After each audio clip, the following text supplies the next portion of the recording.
Den liberale velfærdsmodel. Økonomi.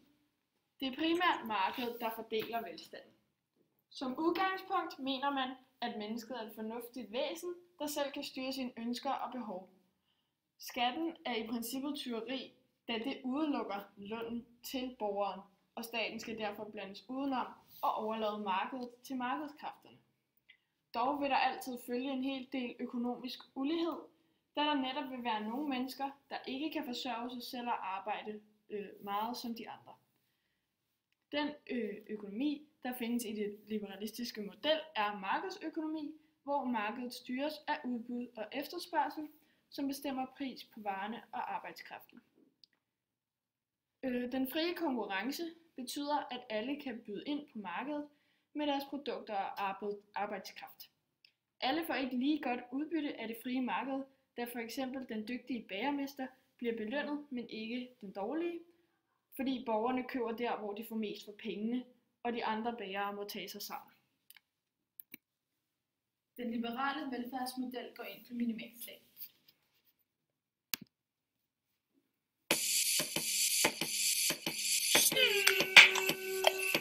Jo, det her track, det går ud til alle dem, der ikke har fattet, at Anders Fogh Rasmussen, han er tilbage på streeten der.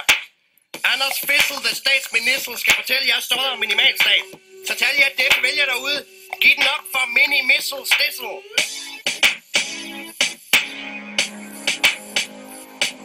Mit navn er Anders Fogh, jeg vil have minimalstat, minimalstat, minimalstat. Ja.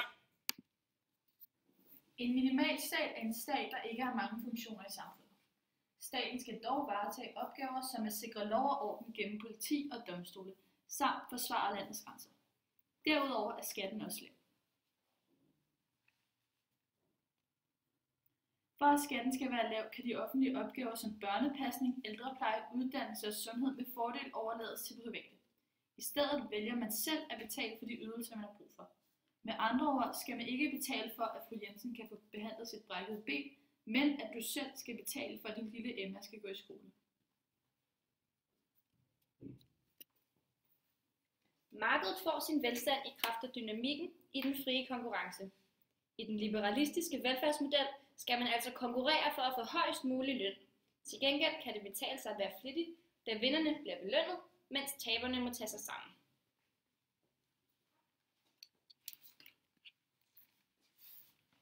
Det liberale menneskesyn bygger på frihed under ansvar.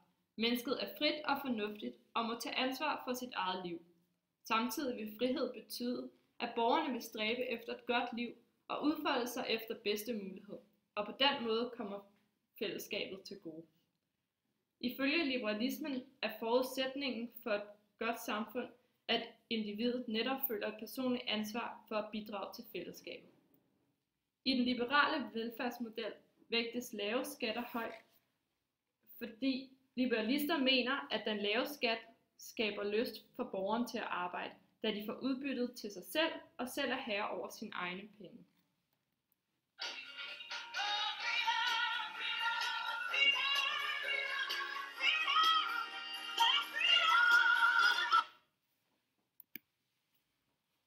Velfærd forbindes ofte med et trygt sikkerhedsnet og et højt serviceniveau, som vi for eksempel har i Danmark. Men et liberalt samfund er det kun de rigeste, der har mulighed for at forsikre sig. Man kører ikke efter Robin Hood-princippet, og de fattigere får altså ikke tilstrækkeligt med økonomisk hjælp, men må for eksempel leve på madkuponer og hjælp fra private organisationer.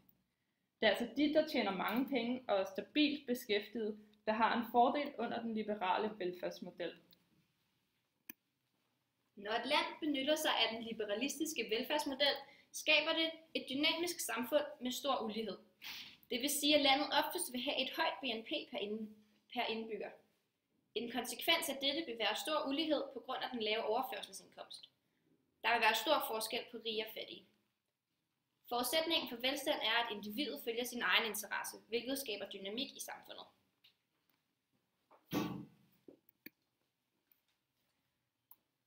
Den amerikanske drøm går ud på, at man skal kæmpe sig op fra bunden til toppen af systemet, uanset ens baggrund.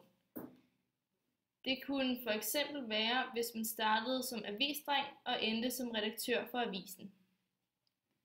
Det, at den blev kaldt den amerikanske drøm, er dog meget sigende.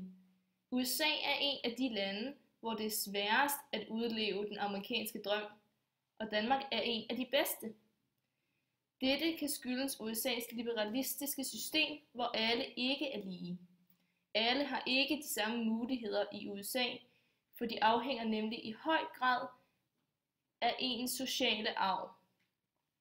Har man ikke råd til at betale en universitetsuddannelse, er det for eksempel meget svært at få et stipendium til et universitet, og dermed er ens arbejdsmuligheder betydeligt indskrænket. Flere har sat spørgsmålstegn ved, om USA overhovedet kan kaldes et velfærdssamfund, da det for eksempel er selvbetalt, hvis man skal have et økonomisk sikkerhedsnet, hvilket er en luksus kun middel- og overklassen har råd til.